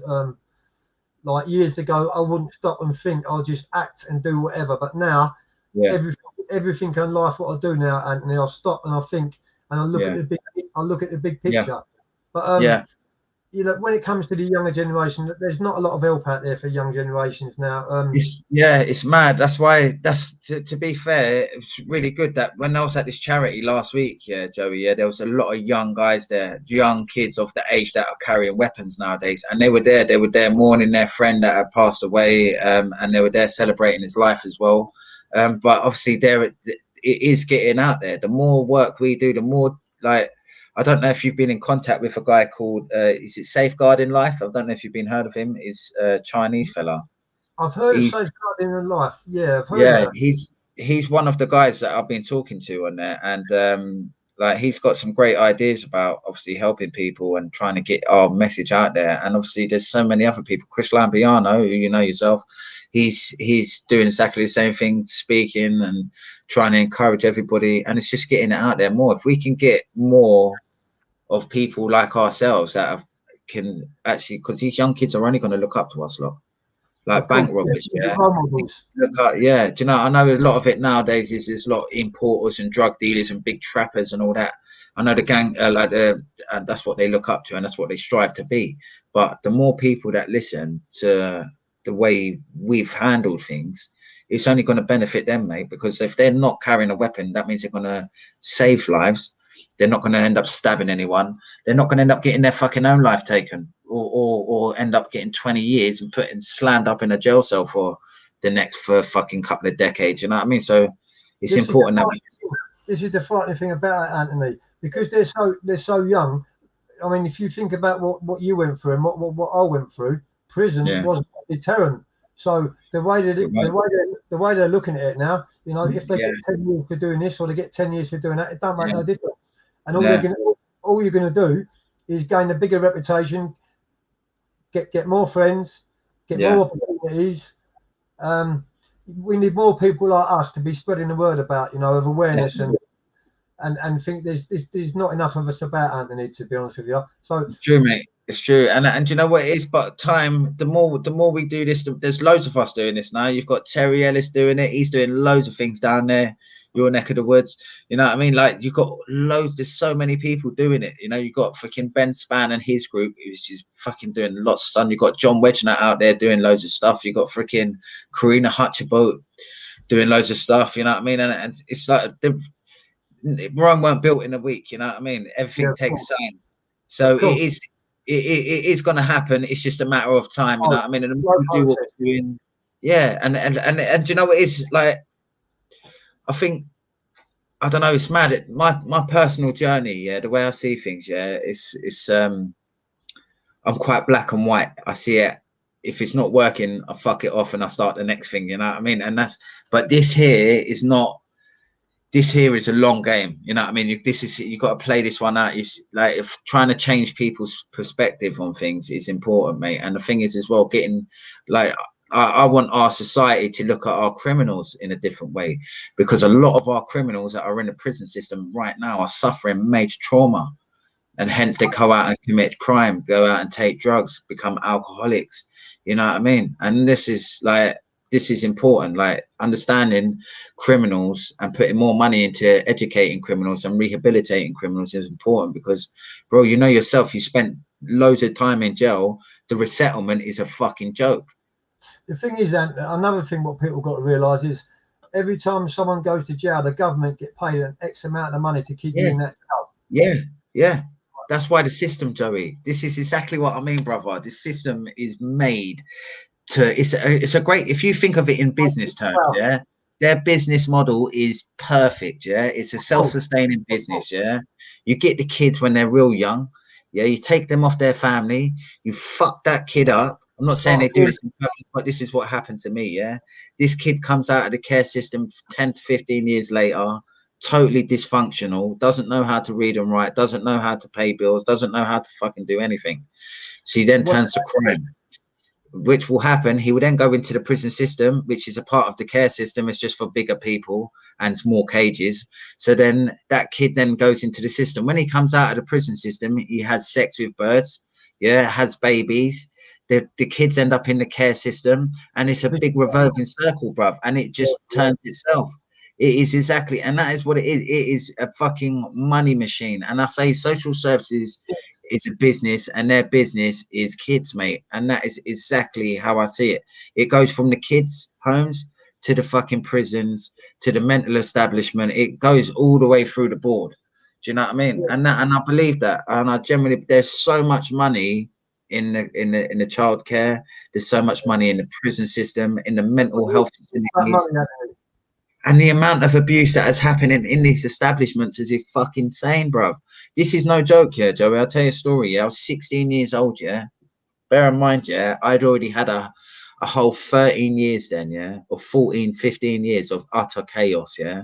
I go to Feltham. I'm on J-Wing in Feltham. This is no word of a lie, yeah. I'm on J-Wing. Must have been around the 2001 time, yeah. 2001, 2000, that sort of year, yeah. I go on to J-Ring, and I'm a very disturbed young kid, in it. Yeah, I've got a lot of fucking problems, mate. Honestly, when I sit back and I think about it, I was very, very, very disturbed young little kid, man. It's very sad, man. A member of staff has come to my door, a night staff now, yeah, not a daytime worker, a night staff, yeah. He's come to my door. You know when they used to turn the lights out? I think it was 10 o'clock on J-Ring. Yeah. That's when your lights out and your TV would go off, yeah, at this stage, yeah. So what had happened was this geezer's knocked on my fucking door, yeah, and he's whispering through my door, bruv. Like, you know, the crack in the door, he's whispering like, do you want a magazine? He's put a porno mag under my door, yeah. And I'm like, I've realized what he's doing, yeah. And I'm like, what the fuck do you mean I want a fucking porno? And obviously you can understand, kid has been fucked up his whole life. This shit's been going on. He's then get put in jail, and a fucking prison officer is putting magazines under the door. I knew what the time was. I knew exactly what they were doing. What he wanted to do was catch man. Yeah, he wanted to catch man knocking one out, and that's exactly what I mean by these people get into the system. So it's not just in the care homes. You've got dirty fucking nonsense running around the care homes abusing kids and traumatizing kids. You've got them in the establishment, in the prison system, where they are violently beating up inmates And this happens on a regular basis. And I'll tell you another story now, yeah. I'll tell you where I was in High Point, yeah. It's 2000. Knife Point. Yeah, Knife Point, brother. Yeah, this is no word of a lie, yeah. I was in High Point, yeah, and I got out of jail in 2015, but because I had a malicious ex-missus, I've ended up having an altercation with one of their friends, jumping out of a car with a hammer, tried to kill him, yeah.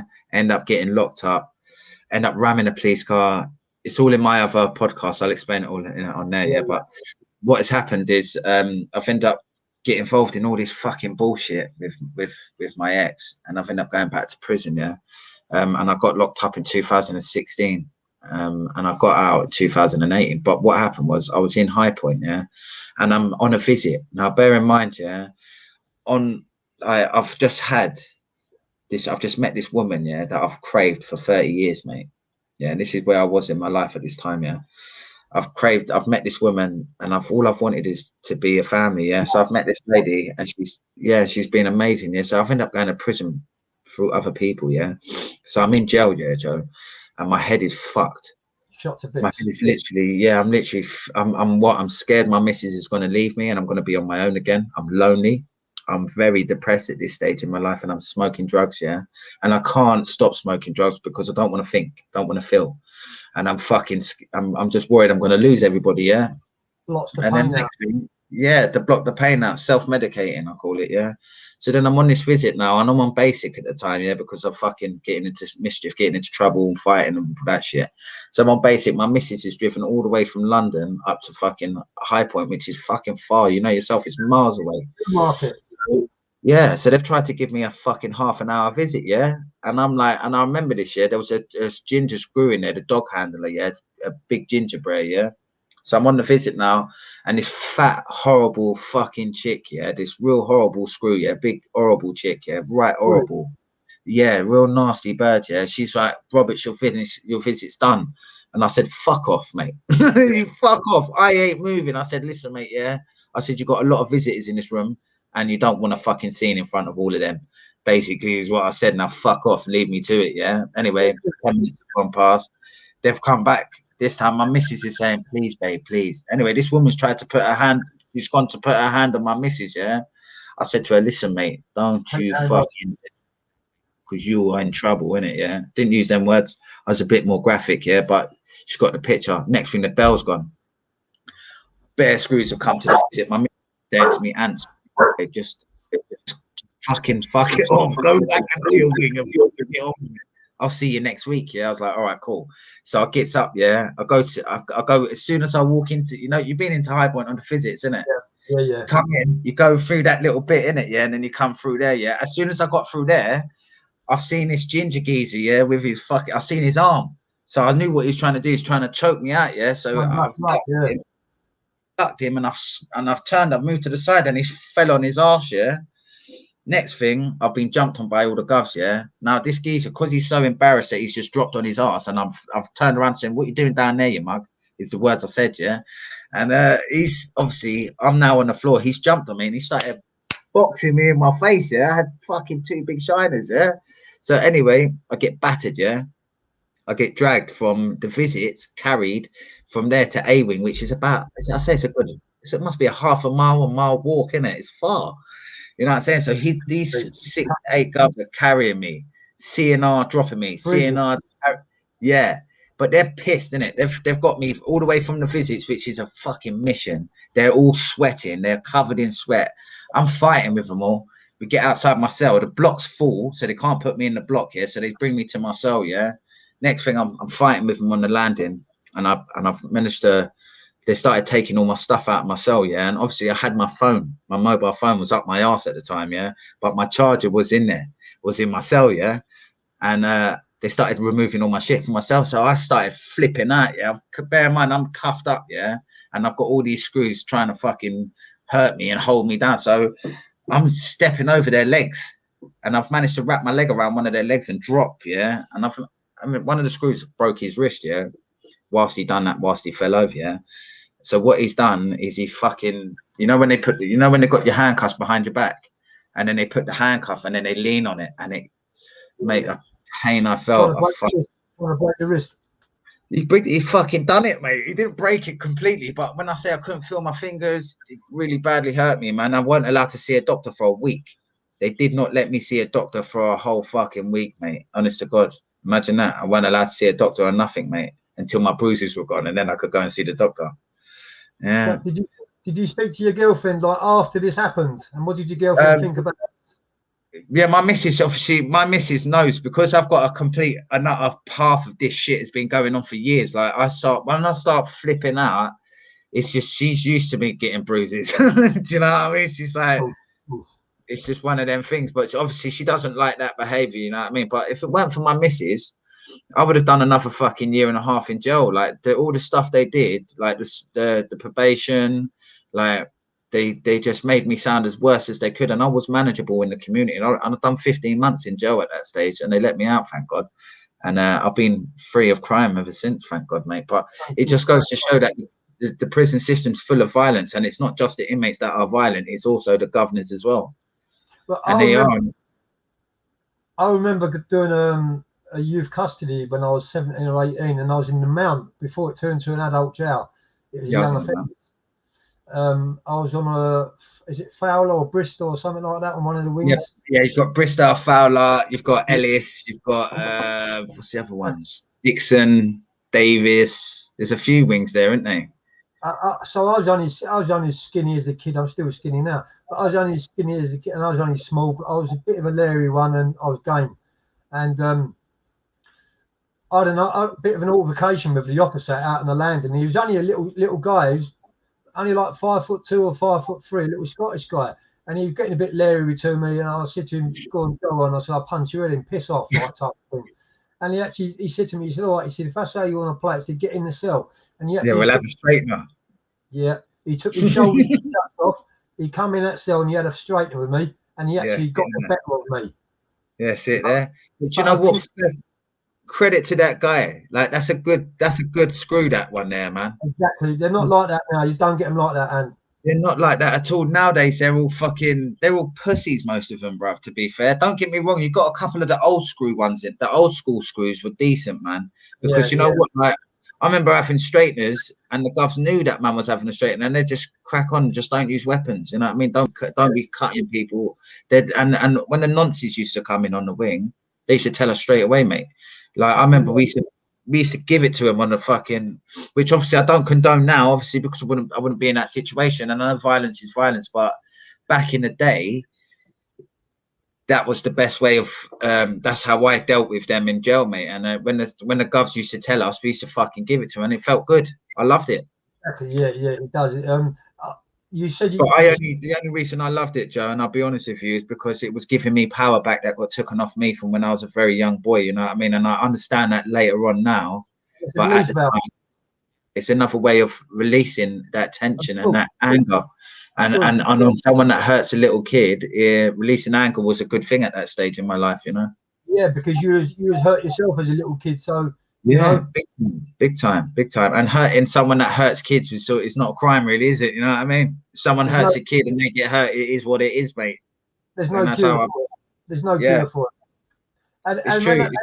And when they go to prison, they're not actually classed as prisoners. They're classed as patients, and they get the best of everything in there. So I can't understand that. I've got a slightly different issue on it. I do condemn it. And I do agree with inmates attacking paedophiles and attacking nonces, because that's what they deserve. I'm sorry, but they do. No. Do you know what? I'm not going to lie. Yeah, prisoner justice is prisoner's justice. No, I got abused badly as a kid. Exactly. Yeah, and the only reason why I ain't condoning violence now is because obviously I'm now training to be a therapist, and I can't on record be saying I think people should be getting battered, you know what I mean? But at the same time, I do think there is not enough justice for what happens.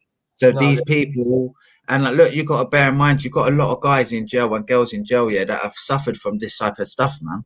So when when they're confronted with someone that's done these sort of things, it brings back traumatic memories, so then they act violent, and it is what it is, mate. And I do, like, I'm not going to lie, mate, yeah. When I was in prison, there was this one paedophile guy, And I never felt guilty for what I done to him, and I felt bloody proud of myself. And to this day, I had the SO of the wing, yeah, tap me on the back and say, "Well done, Roberts, mate. That's the number one glove on the wing, mate." I can't say the name on that, but mate, and I had all the gloves. They loved us for it. They did. Because they're no different to us, bro. You know, like who wants their child to be molested do you know what I mean? And then the thing is, this is what fucking does my head in about these dirty fucking people, yeah? And this is the truth, mate, yeah? Like, these little fucking dirty cunts, yeah? This is what happens, yeah? You go, like, I was in Dovegate, yeah? I went to Dovegate, yeah? Because I got abused. Yeah, so you went Dovegate as well. See it there? I was the second person in there when it opened up in year 2000. See it there? Fucking hell, get in there, Joe. I didn't know you'd be in Dovegate. Yeah, I was on Camelot wing there, bruv. I was working in the pallet shop making pallets. Fucking hell, man. Yeah, I was in there, mate. Honest to God, yeah. I went to Dovegate, yeah. You got the twos on each spur, and you got the office right in the middle, the electric door. Yeah, it's weird. It's a weird old jail. You've got key to the door and all that. It's mad. You've got a shower in the cell. And you know what it was, yeah? I'll be honest with you. This is exactly what it was. Money. Yeah. Money. Yeah. 2 canteens a week. It was mad. It was. I used to love the jail. I'm not going to lie. The only thing I didn't like about it was the fucking stories that I was hearing and the people that I interacted with. But I went there to try and fix myself, yeah, because I was a broken man I had so many issues, man. I generally went there to fix myself, yeah. And I went there, and I sat there, and I just felt so sick and tired of hearing mad shit, bruv. I just had to. I couldn't take it no more. I was like, I'm out of here, mate. And I left. I ended up going to the Mount. But that place is fucked up, man. Fucked. The stories you hear about, it's bad. You need therapy coming out of a place like that. Exactly. It traumatizes you, doesn't it? And things you hear in there, mate. Honestly. Of course. Yeah, bro. You couldn't even start to explain to the outside world what we see in them. That's right, but you know that's another reason why. Yeah. Sorry, say that again. You cracked up there a bit, bro. You just won't get believed. It's mad. People wouldn't believe the crazy things that they hear in there, mate. Honestly. Sorry, mate, the camera completely lagged, but we've come back again. You there now? So today, Anthony. Yeah, brother. Yep. Can you hear me? I can now. Yeah. Can you hear me now, Ant? No, I can now. Yeah, bro. Right, so we was talking about like inmates. Right, we was talking about prison inmates. We was talking about paedophiles and things like that. Yeah. So anyway, moving on with the interview, Anthony. So at what year did you come out of jail? Yeah. And what made you want to change? What made me change? I'll tell you, the last time I committed a robbery was 2011. Was actually my victim that made me change. Reading her impact statement is what made me completely stop crime. Completely. The reason why I stopped was because obviously going through what I went through as a young kid and a young child, through all the abuse and the trauma. When she got robbed, she got turned over. She thought she was going to be abused, which makes me sick to even think that I made a person feel like that. But at the same time, I totally understood her. She was out of control. Yeah, she didn't know what was going to happen. So I can understand. Exactly. Yeah. And I swear to God, Jerry, on my life, mate, I just understood her, and I felt sick, mate. Like, do you know? The best way to explain it, is when say you get up in the morning, you're walking downstairs for your cup of tea, and your son jumps out and goes, "Rah!" and you shit your pants, literally. Fuck, you throw your tea up in it. That is the feeling. Shock. That is how I felt through her impact statement, and it made me not want to ever be like that again. Because the fact, it's powerful, isn't it? It's mad. Yes, that's great that you use that to your advantage to make you realise that there's so many victims, and you put the victims through so much. At that time, you don't see victims. You don't see what you're putting them through. And it's not till later on. It's not till later on in life when we're all square and You know, we're trying to do good things, that we think about what we put our victims through. I still suffer today with PTSD, and I still talk to my missus now about my victims, and I hope they're all right and things like that. Yeah. And this is what I'm trying to spread, like, the good word about, and trying to get the message out. You know, to try and help the younger generation, because they should look at people like me and you as a deterrent. You know. Yeah, definitely, mate. Look, I've got all the fucking bits of my body missing. I've got ears bits of missing. I've got fucking scars all over my face. It's been a painful life, mate. You know what I'm saying? I mean, I don't know what's you know what I mean? Exactly. And it just goes to show, like, you're a bit older than me, Joe, bruv, and you've experienced exactly the same. I've gone through exactly the same shit you've gone through. So it doesn't matter how old you are or what year you are in the planet. Yeah. If you go down this road, you're gonna lose, and it's gonna hurt, mate. More than you're going to gain. I'm not going to say there are obviously some people out there that, you know what I mean? Yeah, you lose more than you gain, don't you?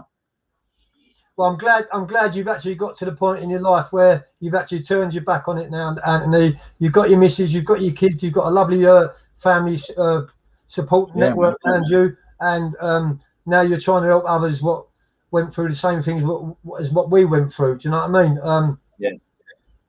So we're going to wrap this one up, Anthony. Yeah, mate. Do you know what, mate? It's been so inspiring, your story. You know, you're such a role model now. I hope you realise how much of a role model you really are now. Unlike years ago. I'm trying, mate. I'm trying. Unlike years ago, the pair of us, you know, was bang at it, and but, you know, it takes back into the community what we taken out of it years ago. That's it. And it makes you feel so good inside to just give a little bit back, you know, and help. If we can just help one person, it makes a difference. It makes a big difference in your life. Do you know what I mean, Anthony? But yeah, you know, I can't thank you enough for this interview, Anthony. No problem, brother. No problem, man. Well, if you need me back, give me a shout. You got my number, bro. We're gonna be friends for life now. We've gelled together. We've clicked together. I've got lots of new things coming up, Anthony. What I'm going to get you involved with. Brilliant. I'm going over to a young offenders called Wymot Prison.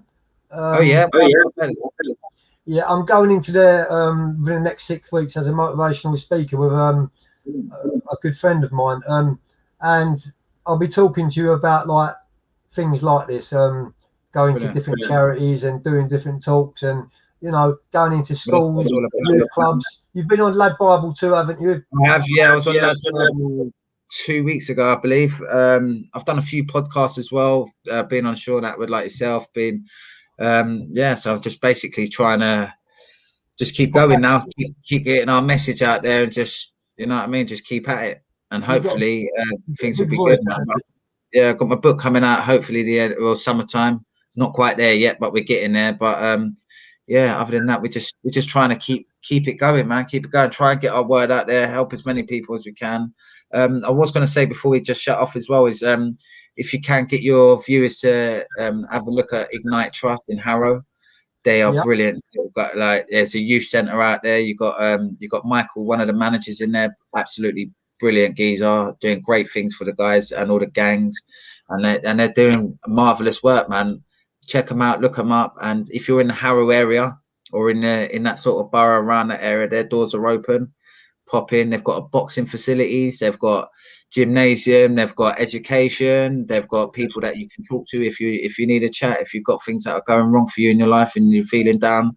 They've got facilities and people there to help you, especially for young girls as well. Young girls are going through a lot of shit in their lives.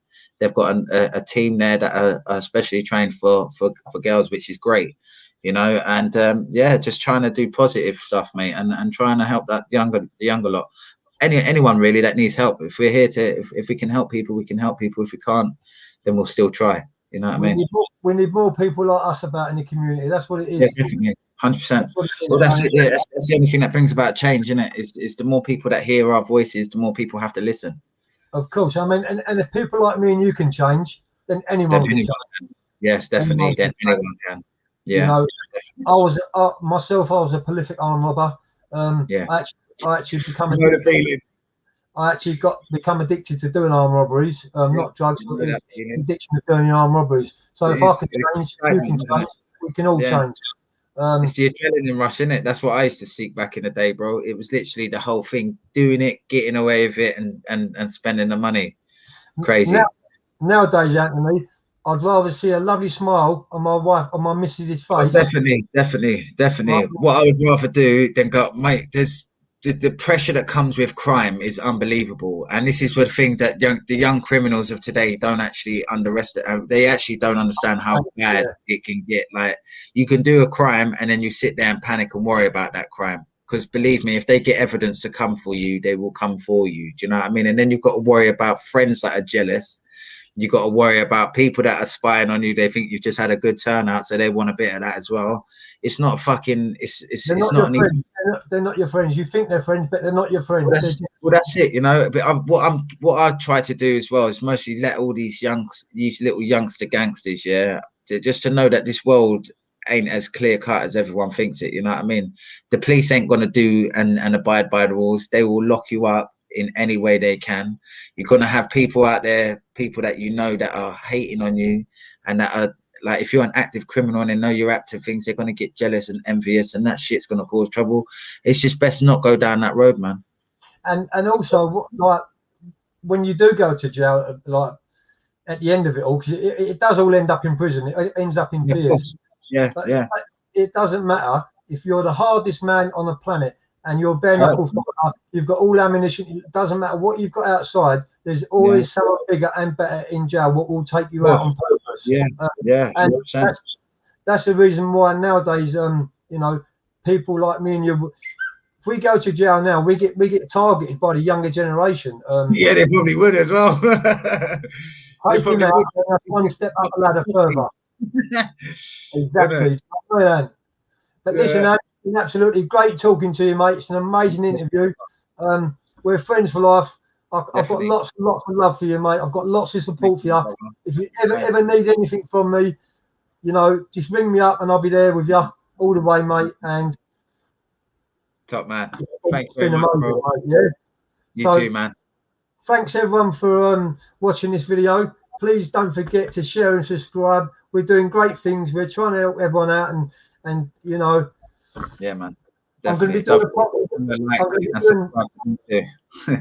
I'm going to be doing a podcast every other day. So putting the work in, putting the hours in, for deterrent, you know, and just to try and help the younger generation. But Anthony, you're an amazing, aspiring man, and I'm so glad you've met your girlfriend, you're in love, and you've finally seen the light. And you're still young. You're still young. It's not too late to rectify your life and to repair things and build new roads, open new doors, and the world is now your oyster. That's it, mate. That's it. It's true. Very true, man. Very true, brother. Please don't forget and you, please don't forget to share, subscribe, and thank you very much for watching our story. And that's Anthony Roberts himself. Cheers, mate. Take care, guys. I enjoyed. Speak to you later, brother. Well, I've ended the broadcast now. Let's see if it's ended. Wow. Wow.